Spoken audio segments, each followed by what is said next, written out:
as a vlogger, as an influencer, you need to tell the people kung ano talaga yung review nyo. Paano mo nasasabing hindi sila nagpakatotoo at ikaw yung totoo?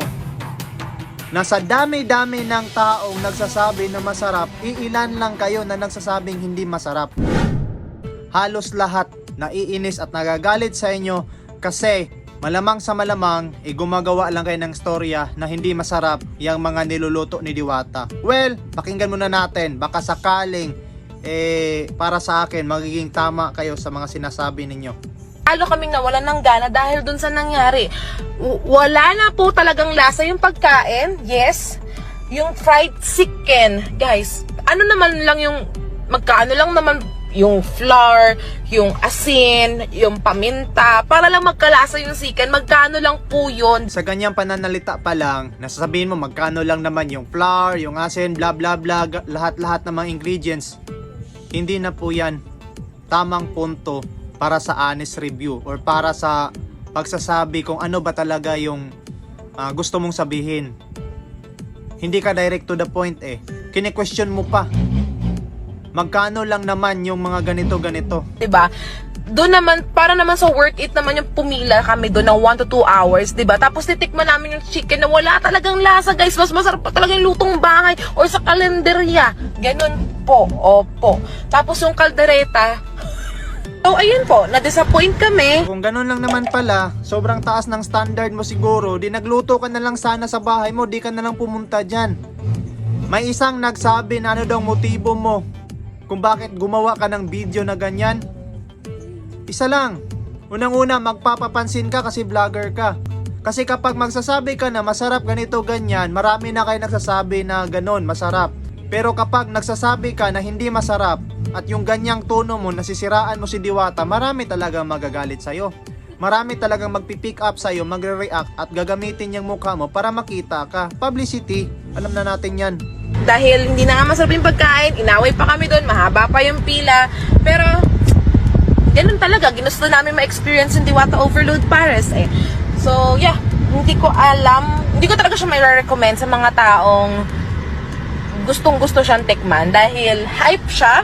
And yung ibang influencer, ibang vlogger is hindi talaga sila nagpakatotoo sa review nila. Yung honest, yung totoong review nila para dun sa Overload Paris. Kasi as a vlogger, as an influencer, you need to tell the people kung ano talaga yung review nyo. Paano mo nasasabing hindi sila nagpakatotoo at ikaw yung totoo? Nasa dami-dami ng taong nagsasabi na masarap, iilan lang kayo na nagsasabing hindi masarap. Ipagpalagay natin, para sa'yo hindi masarap talaga, pero ang pangit mong magsalita, ang pangit ng delivery mo, halatang halata na naninira ka lang para makakuha ka ng atensyon. Cloud chaser ka rin. Masarap ba siya? May lasa ba siya? Para sa ganun, may improve ni Diwata yung kanilang pagkain. Kung gusto mo kasing mag-improve si Diwata, kung gusto mo ha, kasi yun yung gusto mo, yan yung sinabi mo, di ba honest ka? Lahat na nagsasabi sa'yo, doon ka na nanggaling, dapat lumapit ka na sa management. Kung wala si Diwata doon, at least inayos mo. Kasi talagang yung pla-pla mo ngayon, yung kokak mo ngayon, halata lang, gusto mo lang makakuha ng atensyon at hindi para ma-improve si Diwata. Well, Diwata will also maybe give the benefit of the doubt na baka may hindi nasasarapan sa kanyang chicken joy, siguro mas gagalingan pa niya. Well, may naitulong ka rin kahit papano. Pero ano ka lang nang inis ka lang talaga. So for me, sa honest review namin, hindi talaga masarap lahat ng pagkain. Diba?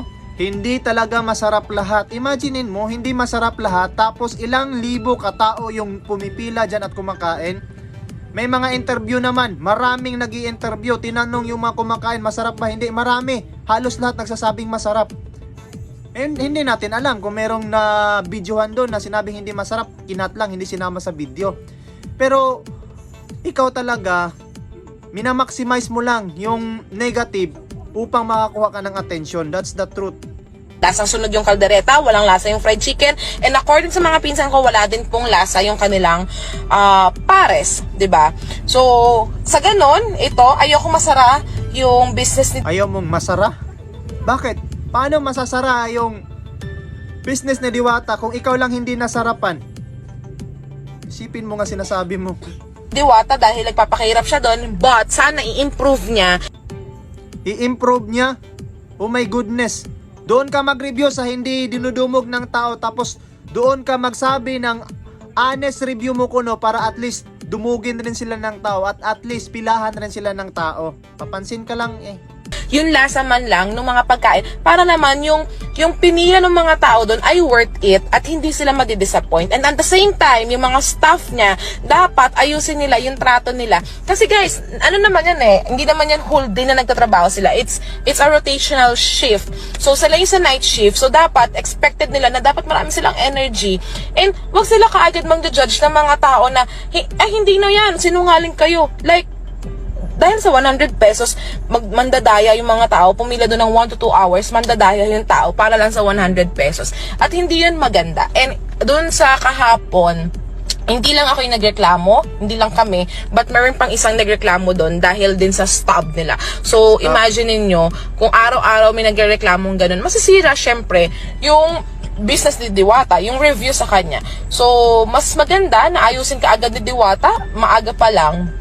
And pagsabihan niya lagi yung mga staff. Kasi meron doon dalawa yun Yung isang lalaki doon yata or gay, hindi ko alam. Nagtanong ako sa kanya, ilang minutes po yung siken? Hindi niya ako pinansin. Talagang mata pobre siya, masungit. Pero nung lalaki na nagtanong sa kanya, Baka rin, sinungitan mo rin ng tono mo while nagtatanong ka. Malay natin. ay, hello, ano po yun? Ganun talaga siya, day.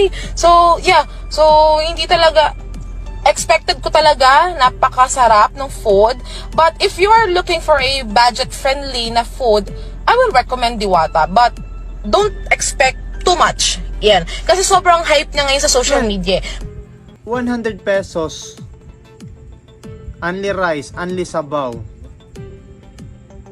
Hindi naman dapat nating isipin na porket hindi mahal, porket ganyan lang yung presyo, dapat hindi na mag-expect na hindi masarap. Karapatan yon ng mga gustong kumain na mag-expect na masarap, lalong-lalo na maraming reviews, maraming nagva-vlog na kumakain doon na nagsasabi ng masarap. Well, karapatan mo rin magreklamo kung na-feel mo na hindi maganda yung treatment sa'yo ng mga staff at saka hindi ka nasarapan.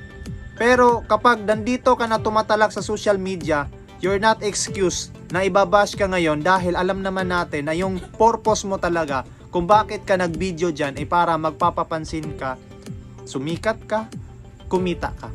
That's all. Thank you. Di na natin tapusin yung video. Abangan nyo yung reaction natin sa sagot ni Diwata sa babaeng ito. Thank you for watching mga idol.